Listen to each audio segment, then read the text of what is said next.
Welcome back to STL Live. I'm Sarah Thompson, and my guest is Marc Gordon of the Chamber Music Society of St. Louis. And to pick things up where we left off, we have this concert coming up on Friday. If it ain't Baroque, don't fix it. And when I think of Baroque music, I think of the harpsichord, but I'm clearly not an expert in this. So what can people expect? Well, interesting you brought up the harpsichord because we do have a harpsichord in the program. As a matter of fact, he plays every piece on the program, including a concerto that Johann Sebastian Bach wrote for the instrument. And people are fascinated by the harpsichord. It's just the way it looks, the way it sounds. So we're always happy to have people come up on stage and take a look. And Charles Metz is always happy to talk about the instrument. And he actually owns 7 harpsichords, believe it or not. Really?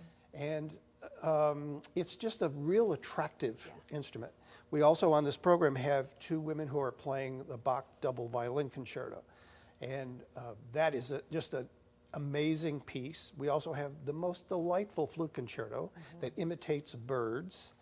And then we also have some solo works for the harpsichord, so people will get to hear the instrument without any other instrument kind of covering it up. So it's fun music. You were laughing at the title, If It Ain't Baroque, Don't Fix It. We have a long series of titles for it's a very popular concert, so we do try to do a Baroque concert every year. And one of the other titles was We're Going Baroque, which is an interesting title for a not-for-profit organization. Right. Maybe don't go that route. Do you think the success has really been sort of the intimacy? And I know when we've talked off camera, you said when the concerts happen, you're including these fun facts and kind of telling people, giving them the context of the works that they're hearing. Do you think that's really what people from an entertainment perspective really want to hear? They want to be deeply involved and know everything that's kind of happening and what's taking place right before their eyes. Absolutely. I think if you can tie a story in with the music that they're about to hear or the composer who wrote the music, it makes it more satisfying for them, and they're just enjoying. We try to do it with humor and very informally. At first I went out and I didn't want to use a microphone, and people in the back of the room, which isn't that far back, started yelling at me that we can't hear you. So now we do it with a wireless mic, and that's been a big part of the success. Also the cabaret style. People can turn their chairs, they can stretch their legs out, and it's just a more enjoyable experience of being cramped up in a seat. And it also is more appealing to younger audiences, which all of us in this art form are looking for, because we want to build audiences for all our organizations. Right, and keep the interest going. There is a Fall Classics concert that's going to be on the 31st and November 1st, is that correct? Right. It falls on Halloween. We don't have anything specifically planned, but you never know, because I've told you before, the word fun is very important in this organization. So the Fall Classics title came from the fact that we always do a concert that falls in this period of postseason baseball. And of course, St. Louis is such a baseball-oriented town. And so at these concerts, I would always have to come out and announce the scores and keep people posted on what was going on.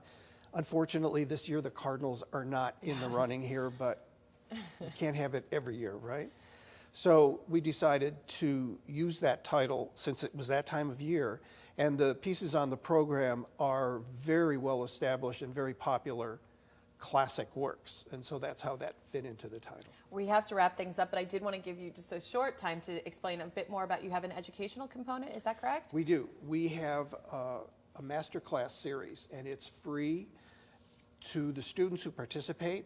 They just have to go online and fill out a form, and our education coordinator, Alvin McCall, is running that program. It has been incredibly successful.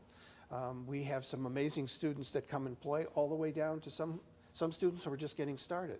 The classes are set up so that you get enough time with the instructors so that it's worthwhile. We also have a program called Young Artist Chamber Program, and that is we mentor. This is just the second year. We mentor chamber ensembles, and we give them performance opportunities, and we give them coaching, and we help them financially to get to contest events for chamber music. That's wonderful. That's wonderful. Well, you can learn more on their website, STL.org. And as Marc was talking about, you can learn about their master classes and educational outreach programs. But in addition to that, two great concerts coming up. One this Friday, October 7th, and then the other, as you see on your screen, on October 30th. Well, there's the October 7th one, If It Ain't Baroque, Don't Fix It. That's this Friday at 7:30 p.m. at the Sheldon Concert Hall. Then on the 31st of October and November 1st, there's Fall Classics Music, not baseball, and again, it's going to be some favorite classics, as Marc mentioned. But again, for more information, go to chambermusicstl.org. And thank you so much again for being here. My pleasure, Sarah. Thank you. All right, well, don't go anywhere. There's more STL Live right after this. Please stay with us.